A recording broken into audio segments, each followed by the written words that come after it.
దేశంలో బంగారం, వెండి ధరలు ఆగస్టు 13న కూడా దాదాపు ఎక్కువగానే కొనసాగుతున్నాయి.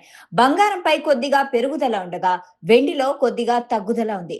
ఫ్యూచర్స్ మార్కెట్ కాకుండా స్పాట్ మార్కెట్‌లో బంగారం, వెండి ధరలను పరిశీలిస్తే హైదరాబాద్ బులియన్ మార్కెట్‌లో 24 క్యారెట్ల స్వచ్ఛమైన బంగారం ధర 10 గ్రాములకు కిందటి ముగింపుతో పోలిస్తే 360 పెరిగి 1,55,180కి చేరింది. 22 క్యారెట్ల 10 గ్రాముల బంగారం ధర కూడా పెరిగి ప్రస్తుతం 1,42,248 దగ్గర కొనసాగుతుంది. అలాగే 18 క్యారెట్ల బంగారం 210 పెరిగి 1,16,350 వద్ద ట్రేడ్ అవుతుంది. ఇక గత మార్కెట్ క్లోజింగ్ రేట్‌తో పోలిస్తే కేజీ వెండి ధర 320 తగ్గింది. ప్రస్తుతం హైదరాబాద్ బులియన్ మార్కెట్‌లో కేజీ వెండి ధర 2,38,410గా కొనసాగుతుంది. ఇక ఎంసీఎక్స్‌లో కూడా బంగారం ఫ్యూచర్స్ బలంగా ఉన్నాయి. ఆగస్టు 13 ఉదయం సమయంలో అక్టోబర్ కాంట్రాక్ట్‌లో 10 గ్రాములకు సుమారు 1,54,878 వద్ద ట్రేడ్ అవుతుంది.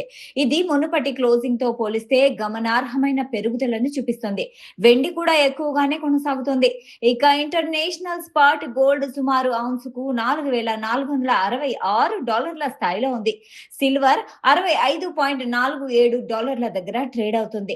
జూలైలో కొంత స్థిరత్వం కనిపించిన తర్వాత ఆగస్టు మొదటి వారం నుంచి కొనసాగుతున్న బంగారం పెరుగుదల ట్రెండ్ ఇప్పటికీ కొనసాగుతుంది. సాధారణంగా డాలర్ విలువ పెరుగుతూ ఉంటే బంగారం ధర తగ్గాలి. కానీ ఇప్పుడు రివర్స్ లో డాలర్ విలువ పెరుగుతున్న బంగారం ధర పెరుగుతోంది. ఎందుకంటే దేశీయంగా బంగారానికి డిమాండ్ కనిపిస్తోంది. శ్రావణ మాసం పెళ్లిళ్ల సీజన్ కావడంతో దేశీయంగా కొనుగోళ్లు పెరిగాయి. అందువల్ల డిమాండ్ పెరిగి ధర కూడా పెరుగుతుంది. చెన్నైలో ధరలు కాస్త ఎక్కువగా, ఢిల్లీలో కొంచెం తక్కువగా ఉన్నాయని రికార్డులు సూచిస్తున్నాయి.